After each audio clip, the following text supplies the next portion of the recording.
আল্লামা কথার যার পাণ্ডিত্য ওজন করা যায় না। আর আমি শুধু মিস মিস করে হাসতানি, আমি কি একটা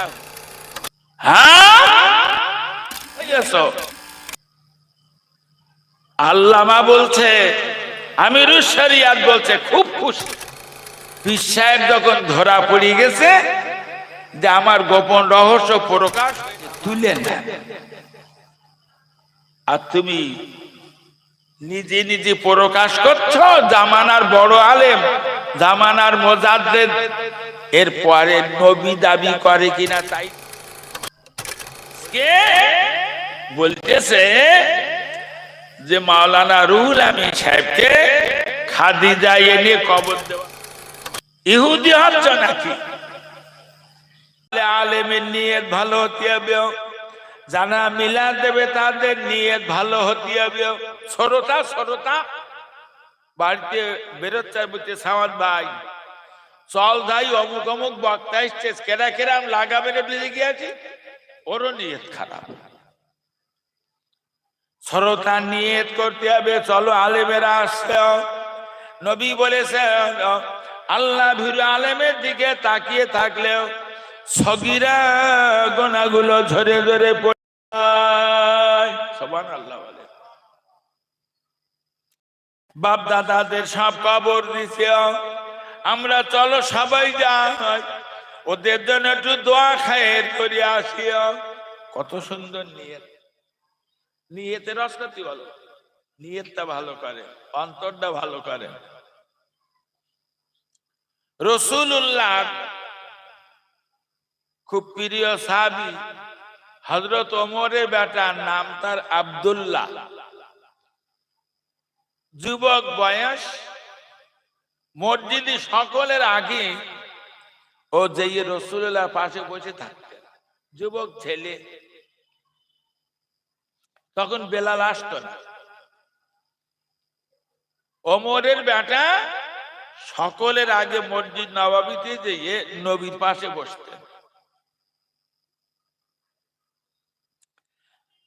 বেলাল এসেছে মসজিদে, আযান দিয়েছে, দলে দলে সাহাবীরা ওযু করে মসজিদে ঢোকে। আল্লাহ নবী বলে ফেললেন, বাবা ওই গেট দিয়ে যিনি এখনই ঢুকছেন ওযু করে, উনি আমার আল্লাহ পাকের একজন জান্নাতি বান্দা। সুবহানাল্লাহ বললেন একটু। আচ্ছা, নবীর জবানে বেরিয়েছে আল্লাহর জান্নাতি বান্দা, লোকটা নিশ্চিত জান্নাতি না নাকি?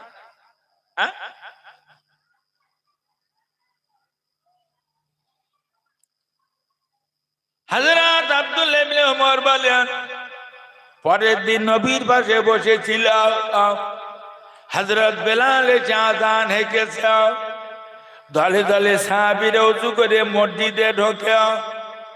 আল্লাহর নবী আজও বললেন, ওই গেট দিয়ে যিনি এখন ওযু করে ঢুকছেন উনি আমার আল্লাহ পাকের একজন জান্নাতি বান্দা। সুবহানাল্লাহ।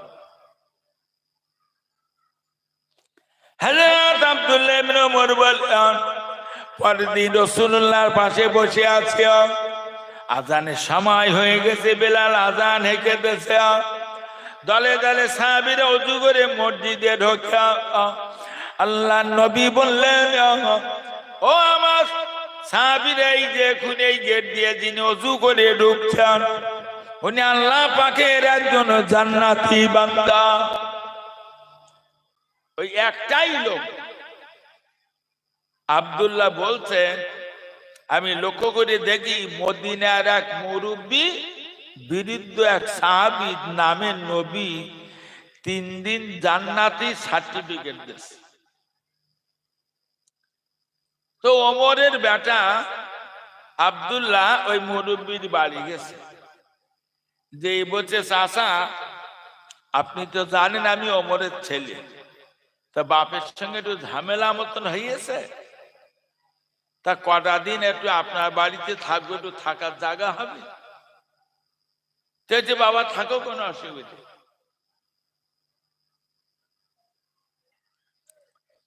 এখন ওমরের বেটার উদ্দেশ্য যে আমার নবী এই লোকটারে পরপর 3 দিন আল্লাহর জান্নাতি বান্দা কেন বলেছেন?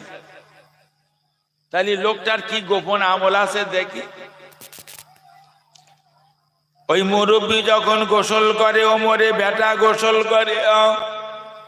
মুরব্বী যখন খাওয়া দাওয়া করে, ওমরে বেটার সঙ্গে খাওয়া দাওয়া করে।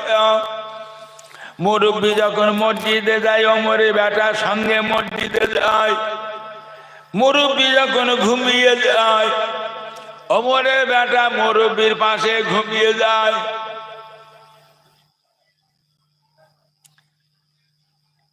3 দিন পারে, 4 দিন সকালবেলা, 4th দিন সকালবেলা ওমরে বেটা বলছেন, চাচা যান, আমার আব্বার সঙ্গে আমার কোনো ঝামেলা হইল, তবে আপনি জানেন না আপনার পিছনে আমার নবী 3 দিন ধরে আল্লাহর জান্নাতি বান্দা বলেছেন। কেন বলেছেন এটা দেখার জন্য। আপনার কি গোপন আমল আছে জানবার বোঝবার জন্য এই ছলনা করে কয়েকটা দিন কাটাই। আপনি 5 ওয়াক্ত নামাজ মসজিদে জামাতে পড়ে, আমিও 5 ওয়াক্ত নামাজ মসজিদে জামাতে পড়ি। না না চাচা জানো, আপনি তসবিহ পড়েন, কোরআন পড়েন, আমিও তসবিহ পড়ি, কোরআন পড়ি। আপনি তাহাজ্জুদ পড়েন, আমিও তাহাজ্জুদ পড়ি। আপনি আওয়াবিন পড়েন, ইশরাক পড়েন, আমি ইশরাক আওয়াবিনের নামাজ পড়ি। আমার চেয়ে 1 বিন্দু আমল আপনার বেশি নয়। আমার নবী কেন আপনাকে 3 দিন ধরে আল্লাহর জান্নাতি বান্দা বলেছেন, এটা আপনাকে আমাকে বুঝিয়ে দেওয়া লাগবে।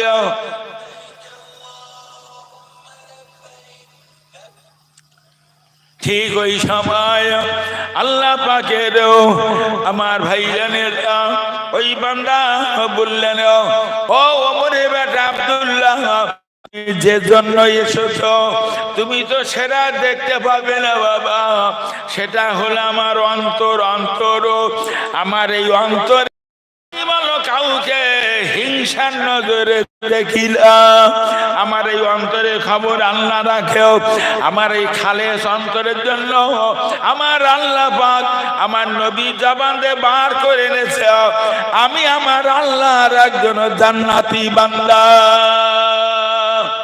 সুবহানাল্লাহ বলেন। ও ভাই, ঘুমাচ্ছেন নাকি? কিছু বুঝতে পেরেছেন? তাহলে অন্তর নিয়ে বিচার হবে। আজকে সমাজে কিছু লোকের মনে এত হিংসা, বলতে মাদ্রাসায় টাকা দিও না, হেরা ও কি অন্তর। বিরাট বর্ষা হচ্ছে, তা বলতে আল্লাহ সব ডুবিয়ে দাও, সব মজ্জাক। আমি আর মোল্লেগা ছোট বউটা যেন বেঁচে থাকি। কি নিয়ে তাহলে মোল্লেগা ছোট বউর সঙ্গে খাতির, তো আমরা দুজন বেঁচে থেকে আর সব মরি। ও আমার ভাইরা, কোরআন পাকে আমার আল্লাহ জানিয়েছেন, ইন্নাল্লাহা লা ইউহিব্বু মান কানা মুখতালান ফাকুরা, নিশ্চয় আমি আল্লাহ অহংকারকারীদের ভালোবাসি না। আল্লাহ নবী মুসলিম শরীফের হাদিসের ভিতরে বলেছেন, লা ইয়াদখুলুল জান্নাতা মান কানা ফি কলবিহি মিসকালা যারাতিন মিন কিবারিন। নবী বলে, যার অন্তরে সরিষার দানা পরিমাণ অহংকার, ওই লোকটা বিচারন্তে জান্নাতে যাবে না। শস্যের দানা পরিমাণ অহংকার থাকলে যদি জান্নাতে না যায়, তাহলে 5 কেজি ওজনের কুমড়ো মতন অহংকার থাকলে জান্নাতে যাওয়া যায় বলে মনে হয়?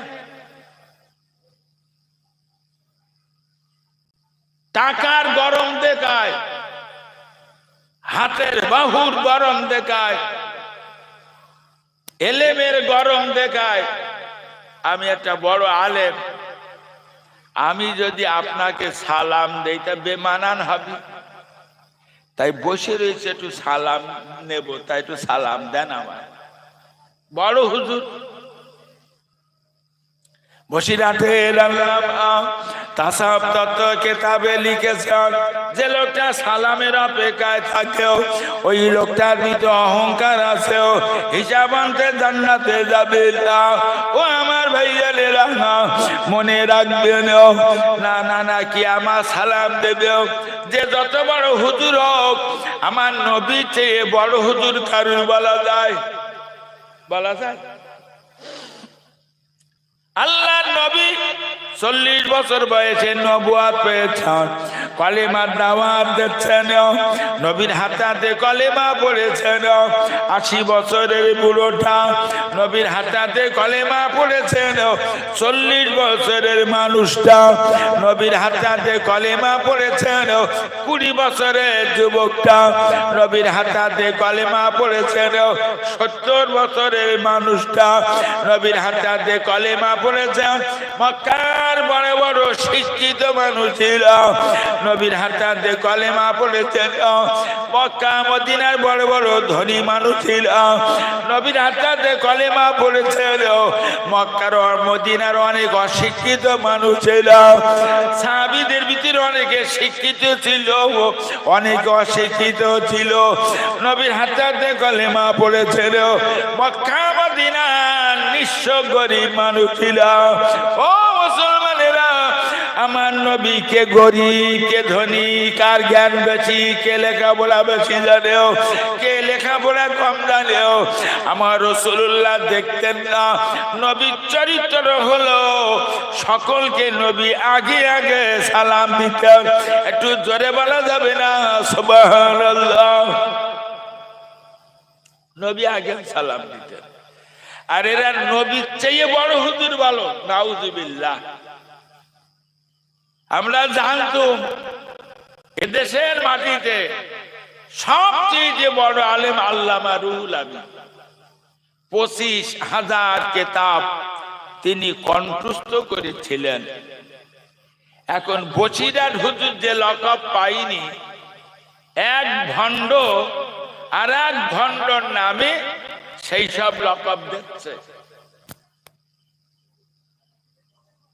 বসিরহাট হুজুরের চেয়ে বড় আলেম। এই মুসলমান ভাইরা, খুব মাথা ঠান্ডা করে শোনো, না না না, ফুরফুরার এক মানে পীরজাদারে ঠিক করেছে, সে এখন বলছে বসিরহাট হুজুরির বাড়ি, বসিরহাট হুজুরি নাতি পুতারা যা করছে, ওখানে আল্লামা হুজুরি থাকা বড় কষ্ট হচ্ছে। কবর খোলা যদি দায়ের হতো, আল্লামা রুহুল আমিনের কবরটা খুলে তুলে এনে খাদিজাতুল কুবরায় কবর দেওয়া হতো। এতে বোঝা গেছে ওর জ্ঞানের দৌড় কত। পীরজাদা হলে হবে না। বসিরহাট হুজুরির কবর খাদিজা এনে দেবা, এ তো ইহুদিরা করল। রাসূলুল্লাহর কবর খুঁড়তে খুঁড়তে যাচ্ছিল, নবীর কবর খুঁড়িয়ে ইহুদিরা নিয়ে যাবে বলল। নবী জিন্দা, নবী তাদের বিশ্বাস। তাই হচ্ছে নাকি? আমার ভাইরা,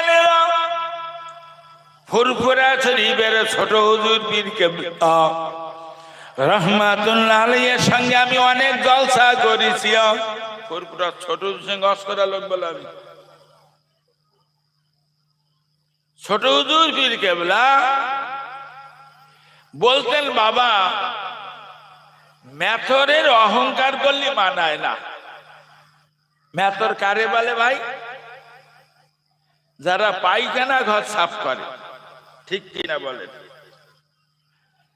যারা পায়খানা সাফ করে তাদের মেথর বলে। ছোট হুজুর বলতেন মেথরের অহংকার করলে মানায় না।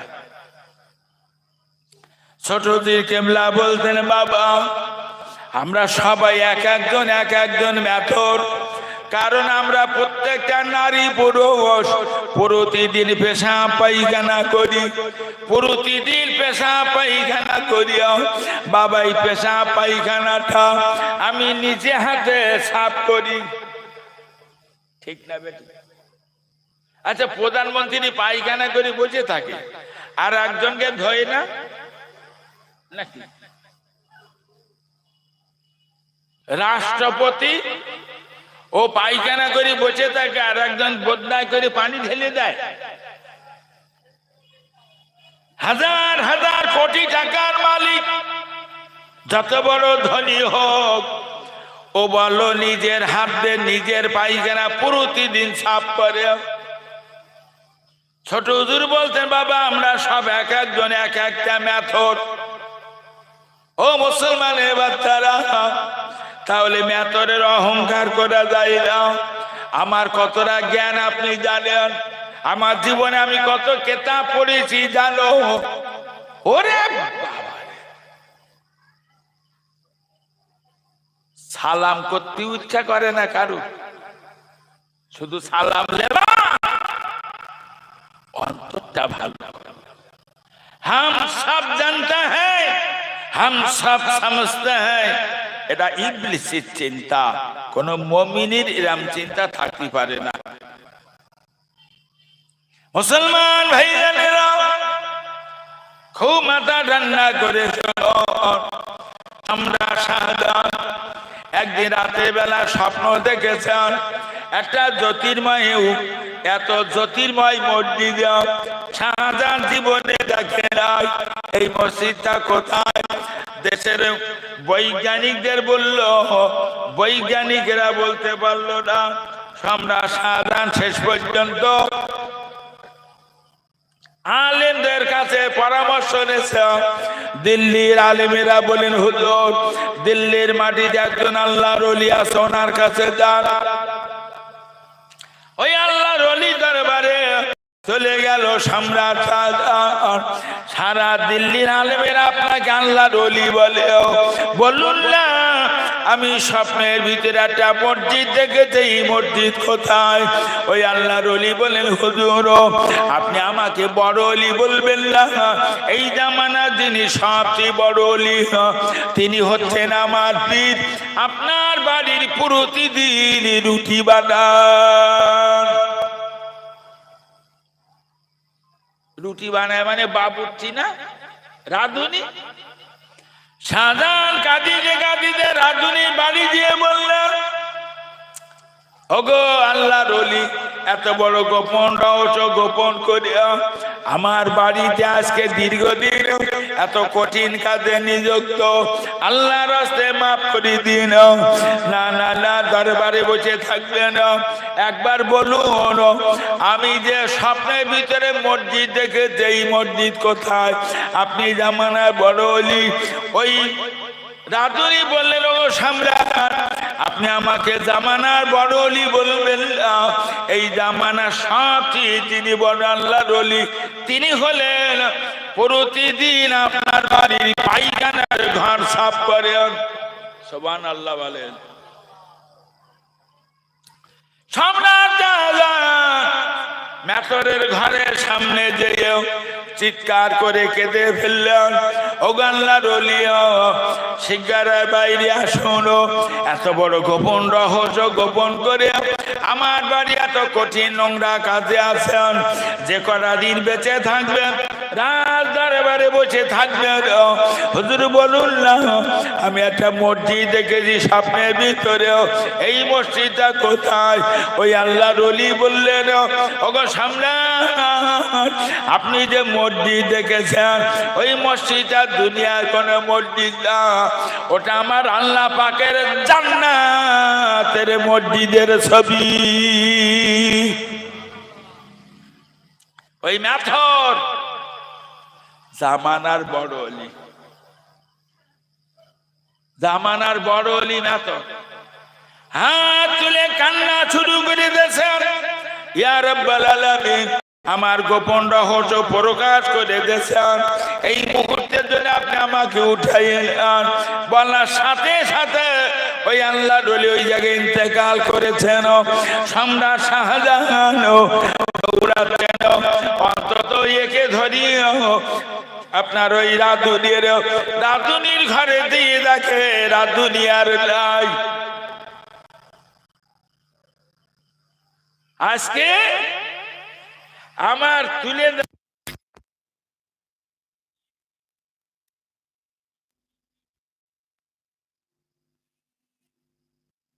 আল্লামা কথার অর্থ জানিস? যার পাণ্ডিত্য ওজন করা যায় না। আর আমি শুধু মিসমিস করে হাসতেছি যে না জানি আমি কি একটা হয়েছি।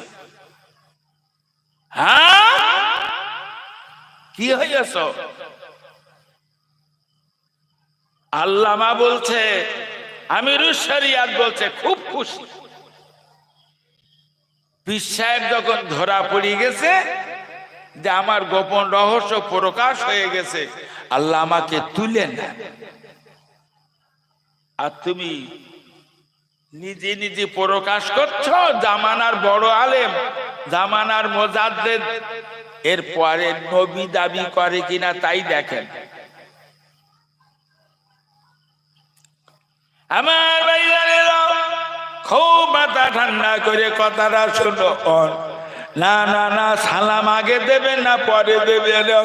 সালাম দেবেন কি নেবেন ভাবুন। আমার ভাইজানেরা, আল্লাহ নবী সব সময় কে ধনী কে গরিব, কে শিক্ষিত কে অশিক্ষিত, না না, নবী না দেখে সকলকে আগে সালাম দিতেন। ও আমার ভাইজানেরা, মাথা ঠান্ডা করে বুঝুন, সালামের একটা আদব আছে, আদব। যে লোকটা কিনে বসে আছে আর যে লোকটা আসছে, ওর দায়িত্বই বসে থাকা লোকটা সালাম দেওয়া। কথা বোঝেননি না? যে লোকটা বসে রইয়ে ওই লোকটাকে দিয়ে আগে সালাম দেওয়া, এটা হলে সালামের আদব। এখন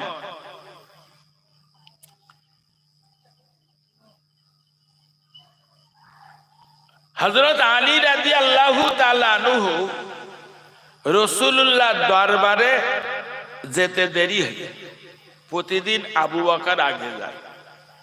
এখন আবু বকর আগে গিয়ে বসে থাকে আর আলী শেষে যেয়ে আবু বকরে সালাম দিয়ে বসে। আলী অনেকবার চেষ্টা করিয়েছে যে আবু বকরের আগে আমি একটু যেতে পারি কিনা, যেতে পারিনি। যতবার গেছে যে দেখে আবু বকর বসে আছে। হযরত আলী আজকেরও শেষে এসে আবু বকরের সালাম না দে ও ওনার জায়গা চুপ করে বসে গেছে। রাসূলুল্লাহ বাইরে এসেছেন, আবু বকর রাসূলুল্লাহকে বলছেন, হুজুর আলী রোজ শেষে আসে আপনার দরবারে, আমি আগে আসি। তাও আমাকে যে রোজ আগে সালাম দিত, কিন্তু আজকে কিসে কি হলো বুঝলাম না। আজকে আমার সালাম না দে বসেছে, আমার কি ত্রুটি পেয়েছে বলেন? নবী বললেন, আলী কি হলো? তোমার তো আদবের খেলাপ হলো, তুমি তো আগে সালাম দেবে। যে আবু বকর বসে আছে, তোমার আগে দায়িত্ব, তারপর তোমার বয়সের বড়। আলী বলে, ইয়া রাসূলুল্লাহ, আবু বকরে যে সালাম যা দিছি তা দিছি, আর কোনদিন দিতে রাজি না। নবী বললেন, এত রাগ করলে কেন? কি হলো বাবা? হযরত আলী বলে, ইয়া রাসূলুল্লাহ, ইয়া হাবিবাল্লাহ, হুজুর আমি এই গত রাতে স্বপ্নের ভিতরে জান্নাতের ভিতরে গিয়েছিলাম। জান্নাতে ফেরেশতাদের সঙ্গে ঘুরতে ঘুরতে একটা অতি সুন্দর চেয়ার দেখলাম। ফেরেশতাদের জিজ্ঞেস করলাম, এই চেয়ারটা কার? ওই সময় ফেরেশতারা বলল যে ওই চেয়ারটা যে আগে সালাম দেবে তার। ইয়া রাসূলুল্লাহ, আমার জীবনে যে আপনাকে ভালোবাসি, তারপরে আমি আবু বকরকে ভালোবাসি। হুজুর আবু বকরের ওই চেয়ারটা আমি ছেড়ে দেওয়ার জন্য আমি আবু বকরের সালাম দিতে রাজি না। কি কি নিয়ত বলেন দিন আলী, ও কি চিন্তা! ওই চেয়ারটা কার দেবে বললে? আবু বকরের। হুজুর বললেন তুমি আগে সালাম দিও, তোমার এই খালেস অন্তরের জন্য ওই চেয়ারের পাশে আল্লাহ তোমারও জন্য একটা চেয়ার বানিয়ে দিয়েছে। সুবহানাল্লাহ বলেন। তা সালাম দেবেন না নেবেন? কি চিন্তা করিয়েছেন? সালাম দেবেন না নেবেন? কিছু লোক আছে বড় বড় হুজুর, কারো সালাম দিতে চায়। আমি একটা বড় হুজুর, এখন আমি টাকার কুমুর, আমার টাকার কুল কিনা রানী। আমার মতন লোক একটা ভ্যান চালকে সালাম দিলি হয়? পাট ধুয়ে বাড়ি আসতেছে বেরিয়ে ডানে, ওরে দেখে সালাম করা অভ্যেস করো, খোদা তোমার জান্নাত দেবে। শুধু গাদাখানি কেতাব করলে হবে? এলেমের বাড়াই গরম দেখাও, পয়সার গরম কিও না, খোদা তোমার জান্নাতে দেবে না। যতই লোকে পীর আর আল্লামা বলুক, জান্নাত তত সহজ না। ওগো মুসলমান ভাইজানেরা, বসিরহাটের আল্লামা, এদেশের মাটিতে শ্রেষ্ঠতম আলেম ছিলাম আমরা জানি, যিনি 25,000 কেতাব কণ্ঠস্থ করেছিলেন। 25,000 কেতাবের নাম, 25,000 কেতাবের লেখকের নাম লেখার জন্য 42 দিস্তা কাগজ লেগেছিল। আল্লামা রুহুল আমিন 25,000 কেতাব কণ্ঠস্থ করেছেন। আল্লামা উপাধি নেতা, আমির শরিয়াত উপাধি নেতা। এক ভণ্ড আর এক ভণ্ডরে বলছে আমির শরিয়াত। না না না না, আপনি কি 25,000 কেতাবের নাম জানেন? পড়তে হবে না, মুখস্থ বলতে হবে না। 25,000 কেতাবের নাম জানে কোন আলেম?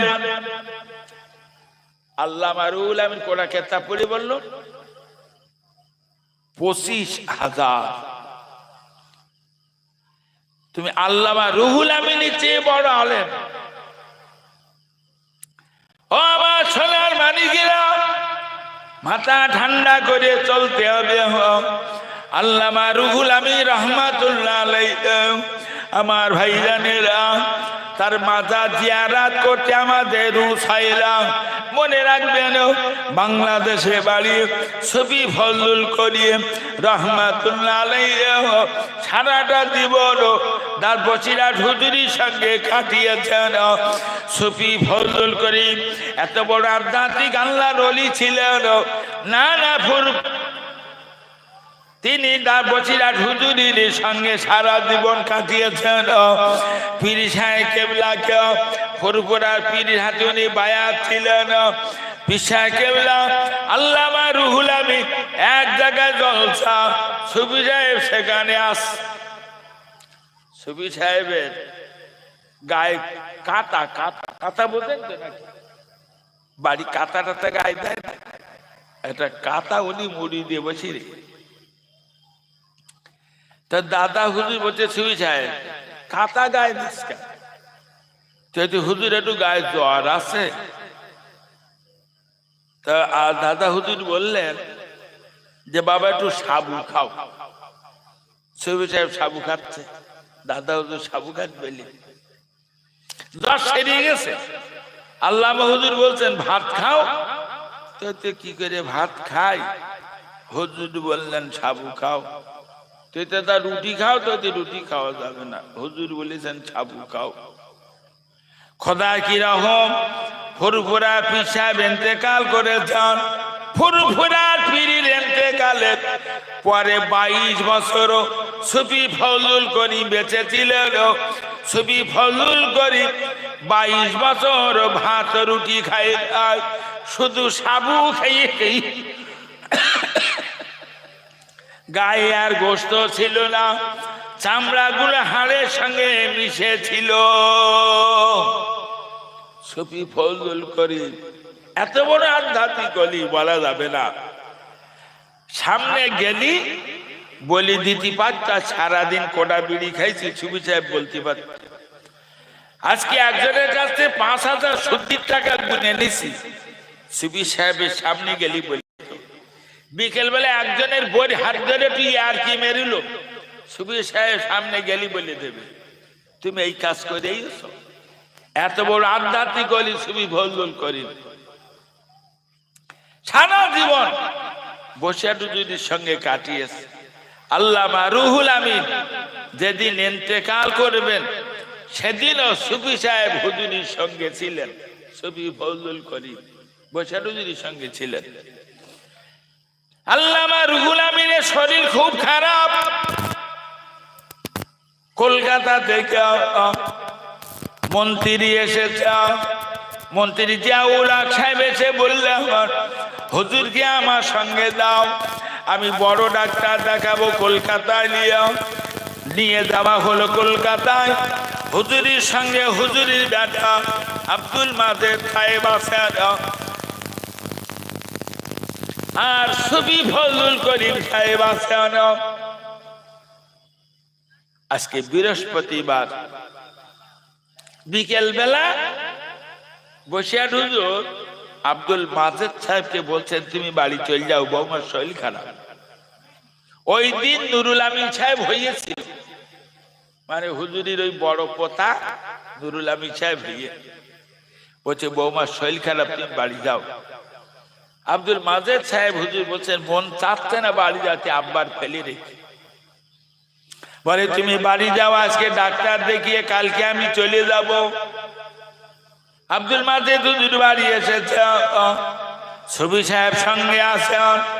এশার নামাজের পরে ডাক্তার বিধানচন্দ্র রায় আল্লামা হুজুরি কামরায় ঢুকে হুজুরির হাতটা ধরে বললেন বড় মাওলানা হুজুর, নিজের জাতির জন্য কওমের জন্য সারা দিন রাত পরিশ্রম করে এত পরিশ্রম করেছেন, দেহের রক্তগুলো পানি হয়ে গেছে, আমি আপনাকে কেমনে চিকিৎসা বিধানটায় চলে যান। সুফি ফজলুল করিম হুজুর হুজুর ঘন ঘন জিজ্ঞেস করছেন বাবা তার যদি রক্ত হলো, তার যদি রক্ত হয়ে গেছে আমার ওযুটা করিয়ে দাও, তার যদি নামাজ পড়ে নেছে, তার যদি নামাজ পড়ে আর ঘুমান না। আবার জিজ্ঞেস করছে সুফি সাহেব ফজর রক্ত এসেছে, আবার কিছুক্ষণ বাদে জিজ্ঞেস করে ফজর রক্ত এসেছে, না না বারবার জিজ্ঞাসা করে। সুফি সাহেব বলে হুজুর আযান দিয়েছে, ফজরের আওয়াজ লাগতে এসে গেছে। আল্লামা হুজুর বলে সুফি সাহেব আমার ওযু করিয়ে দিয়ে তুমি মসজিদে চলে যাও। সুফি সাহেব ওযু করিয়ে দিয়ে মসজিদে গেছে, কিন্তু তার মনটা বড় খারাপ। আমার ভাইজান তাড়াতাড়ি করে নামাজ পড়ে ফিরে এসে দেখি আল্লামা রুহুল আমিন চুপচাপ শুয়ে আছেন। হুজুর আল্লামার হাত নড়ে না, পা নড়ে না, ডান হাতে তসবিহ দানা বুকের উপরে পড়ে আছে। ফজরের নামাজ পড়ে তসবিহ পড়তে পড়তে সুফি সাহেব বলছেন আমি কিছুই বললাম না, মনে করলাম রাত্রির ঘুম আসি না, এখন মনে হয় ঘুমাতেও অনেক সময় হয়ে গেল, পেট উঁচু নিচু হয় না। হাত ধরে দেখি আল্লামা রুহুল আমিন জগতে বেঁচে নাই। আমি চিৎকার করে কেঁদে ফেললাম। চারিদিক দিয়ে মানুষ জনস্রোতের মতন আসতে লাগলো। সুদূর ফুরফুরা জমি থেকে আল্লাহ হযরত মির্জা হুজুর পীর কেবলা রাহমাতুল্লাহ আলাইহি কলকাতা ঝাউতলা রোডে বেলা ৮টার সময় ১০,০০০ মানুষ জামায়েত হয়ে গেছে। ওই ১০,০০০ মানুষকে নিয়ে মির্জা হুজুর কেবলা জানাজার ইমামতি করিয়া চিৎকার করে কেঁদে বলেছিলেন আজ বাংলার মেরুদণ্ড ভেঙে গেল। বেদাতীদের বিরুদ্ধে কে গো বাহাস করবে, মোনাজারা করবে, বেদাতীদের কেতাবের বিরুদ্ধে কে কেতাব লিখবে। আল্লামা রুহুল আমিন আমাদের সাগরের মাঝখানে ডুবিয়ে দিয়ে গেল। মির্জা হুজুর কেবলা কাঁদিতে কাঁদিতে বাড়ি চলে গেল। এখান থেকে ৪০ বছর আগে মির্জা হুজুর কেবলা বসিরহাট হুজুরের বাড়ি ১৫ই ফাল্গুনি সালে সব এসেছিলেন। আমি তখন মেজো হুজুরের মুরিদ। মির্জা হুজুর কেবলা এশার নামাজের পরে ওয়াজে উঠে বলে বাবারা কবর খোঁড়া যদি জায়েজ হতো, আল্লামা হুজুরি কবর খুলে দেখাইতাম তিনি কবরে কি অবস্থায় আছেন। আমি দিব্যি চোখে দেখছি। এখান থেকে 40 বছর আগেও আমি তার জানাজার ইমামতি করেছিলাম। 40 বছর আগেও আমি তার কাফনে কাপড়টা যেমন দেখলাম, 40 বছর পরেও কবরে ধানে দাঁড়িয়ে দেখছিলাম যেভাবে গা কাপড় সেইভাবে আছে। ওই কাফনে কাপড়ে রং পরিবর্তন হয় না।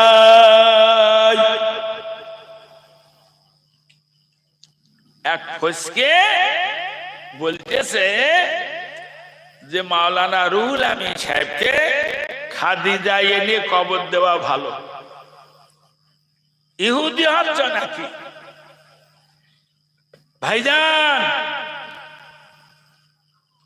বসিরহাট আল্লামা হুজুরি বাড়ি বসিরহাটের না, বাড়িটা হলো হাসনাবাদ থানা, টাকি নারায়ণপুর গ্রাম। এখন ওখানে মানুষের যাতায়াতের খুব অসুবিধে। বাংলার 1 লক্ষের অধিক আলেম দাদা পীরের মুরিদ ছিল, 1 লক্ষের অধিক আলেমেরা সব অভিযোগ করলো বড় মাওলানা সাহেবের বিরুদ্ধে। আপনার কাছে ফতোয়া আনলে আপনি সই করেন না, এতে বড় মাওলানা সই আছে? যেই বলি না সেই আপনি বলেন চলে যান। বড় মাওলানা বাড়ি সেই নারায়ণপুর, সেখানে একটা ভ্যান পাওয়া যায় না, একটা গাড়ি পাওয়া যায় না। তাহলে বসিরহাটের মার্কেট অন্তত ওনার বাড়িটা করতে বলুন। তাই দাদা পীর বসিরহাট হুজুরি বললেন যে বাবা, বহুত আলেমের দাবি আপনি বসিরহাটে এসে বাড়ি করুন। এত ডাউন জায়গায় থাকেন, সেখানে মানুষ যেতে পারে না। তখন তো এরকম গাড়ি ঘোড়া পাওয়া যেত না, ইঞ্জিন ভ্যান তখন ছিল না, তখন তো টোটো ছিল না, 4 চাকা ছিল না, মারুতি ট্যাক্সি এসব জন্মগ্রহণ করিনি। দাদা হুজুর বসিরহাট হুজুরের জামানায়, তাই বসিরহাট হুজুর বসিরহাটে বাড়ি করেছিলেন। তো হুজুর আল্লামা বাইরে থেকে জলসা করে মার্টিন কোম্পানি একটা ট্রেন চলতো হাসনাবাদ পর্যন্ত, ওই ট্রেনে উঠে হাসনাবাদে নেমে হেঁটে হেঁটে যাচ্ছে টাকি নারায়ণপুর। তো টাকি জমিদারদের বাস, জমিদার বাবুদের ছেলেরা আল্লামা হুজুরি ধরে বলছে একই সঙ্গে তো কলকাতায় কলেজে পড়াশুনো করলাম। আল্লামা হুজুর কলকাতা আলিয়া থেকে টাইটেল পাস করার পরে কলকাতা ইংলিশ মিডিয়াম কলেজে উনি ভর্তি হয়েছিলেন। উচ্চ মাধ্যমিক ফার্স্ট ক্লাস ইংলিশ মিডিয়ামে পাস করেছেন, বিএ ইংলিশ মিডিয়ামে ফার্স্ট ডিভিশনে পাস করেছেন, এমএ পড়িয়েছেন। সেই সব ছেলেরা বলছে রুহুল আমিন একই সঙ্গে তো কলকাতায় পড়াশোনা করলাম, আরে তুমি নাই মাওলানা পড়েছো, তা দেশের যত মুসলমানের মুখী শুনি যে বড় মাওলানা। তো বড় মাওলানা বলে কেন? তোমার নাম ধরে না কেউ, সব বলে বড় মাওলানা। আজকে যদি আমার জিজ্ঞেস করতো আমি কি সর্বনাশ করতাম? আপনারা আজকে আমার চেনেন? আমার ঘরে কতটা কেতাব আছে জানেন? আল্লামা হুজুর কি জবাব দেন জানেন? আমরা যে নামাজ পড়ি দেখেছেন, এই নামাজের নিয়মটা সাধারণের চেয়ে একটু বুঝি।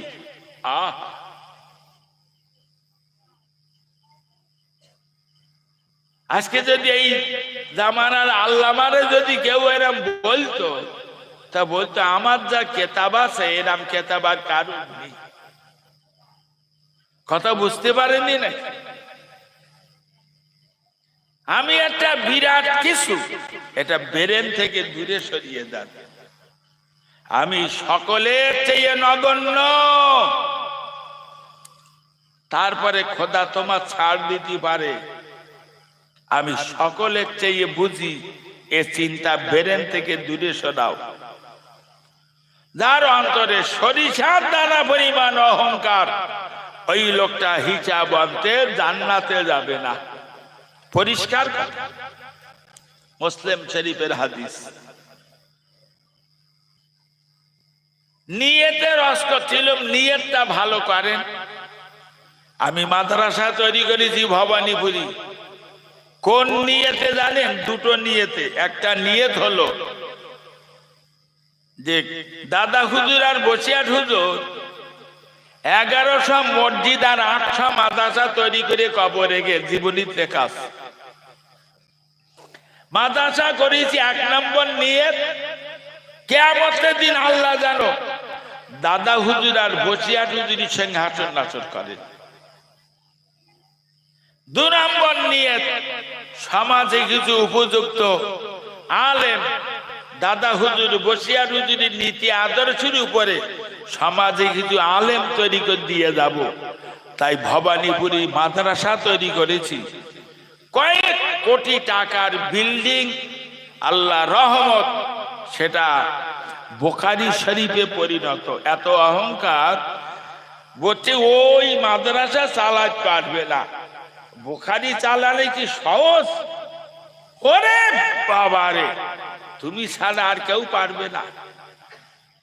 এবছর আমাদের ভবানীপুর মাদ্রাসা থেকে 30টা ছেলে বুখারী পাশ করে, টাইটেল পাশ করে পাগড়ি নিয়ে যাবে। আমরা আগামী রমজান বাদে আমাদের মাদ্রাসায় মুফতি বিভাগ খুলবো ইনশাআল্লাহ। আমি আগে মাদ্রাসার দায়িত্ব যখন নিলাম তখন প্রথম মনে করেছিলাম যে এই মাদ্রাসায় দাদা হুজুর বসিয়াট হুজুর, সুফি ফজলুল করিম 3 হুজুরের নামে মাদ্রাসা, এরা কবরে বসে বসে দোয়া চাচ্ছে, এ মাদ্রাসা চলছে। এখন যখন 80 লাখ টাকা বছরে খাতিয়ার বেতন দিতে কুলোচ্ছে না, তখন আমি বুঝে নিছি দাদা হুজুর বসিয়াট হুজুর কবরে বসে আর দোয়া করে না। আগে বিশ্বাস ছিল 5 লাখ টাকা আয় হইতো, 5 লাখ টাকা ব্যয় হতো, এই বিশ্বাস আমার ছিল। এখন 80 লাখ টাকা আয় ব্যয়, এখন বিশ্বাস আমি হারিয়ে ফেলিছি। এখন আমি বিশ্বাস করি ফুরফুরার আবু বকর, আল্লামা রুহুল আমিন, বাংলাদেশে কালিয়ানি সুফি ফজলুল করিম, এরা রুহানি হালাতে মাদ্রাসায় এসে বসে বসে দোয়া চাচ্ছেন। ওটা ইয়াকুবির কেদানি না। গত শনিবারে একটা বিল্ডিং করেছি, তার ছাদ দিছি। এই ছাদ দেওয়া শেষ করতে 25 লাখ টাকা খরচ হয়ে, ওই বিল্ডিংটা শেষ করতে আমার 1 কোটি টাকা লাগবে। আল্লাহ রহমতে হয়ে যাবে। 100 লোক একসঙ্গে অজু বাথরুম করবে, তৈরি করেছি 70 লাখ টাকা খরচ করি। ভবানীপুর মানে এখান থেকে 40 কিলোমিটার হবে না খোকা? হ্যাঁ, এখান থেকে 40 কিলোমিটার ভবানীপুর। সে কি কেনে না? এখান থেকে যদি দুটো জেনারে বলি একটু ভবানীপুরতে ঘুরে আই, ও ফেদা যাবে না। সেখানে মানুষ যায়। এখন আমার 500-র বেশি বাচ্চা, আপনাদের খাস করে দাওয়াত দিচ্ছি। 20-21 মাঘ ভবানীপুর মাদ্রাসায় জলসা। তো একটা সমাজে একটা রুটি আছে, 4 দিনের নেমন্তন্ন দিলে নাকি কলসি দিতে হয়, আর 2 দিনের নেমন্তন্ন দিলি লুঙ্গি দিতে হয়, লুঙ্গি গেঞ্জি। আর 1 দিনের নেমন্তন্ন কিছু দিতে হয় না, আপনাদের কিচ্ছু লাগবে না। 21 মাঘ জলসায় আসেন, ইয়াকুব গাড়ি ভাড়া দেবে। আমার নাম ইয়াকুব বলো। আপনাদের দাওয়াত দিচ্ছে 21 মাঘ। ওই দিন 30টা ছেলের মাথায় পাগড়ি পরানো হবে। দাদা হুজুর বসিয়াট হুজুর, সুফি সাহেব হুজুর রুহানি হালাতে ফটোগুলো দেখবে। আপনারা যাবেন, আপনাদের খাস দাওয়াত দিচ্ছি।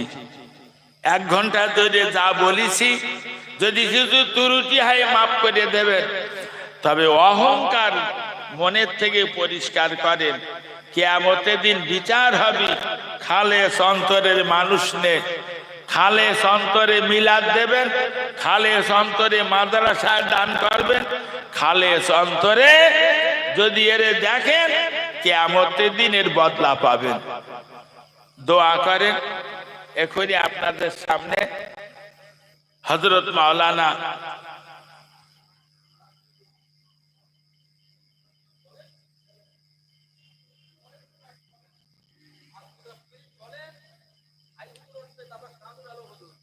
ও আচ্ছা আচ্ছা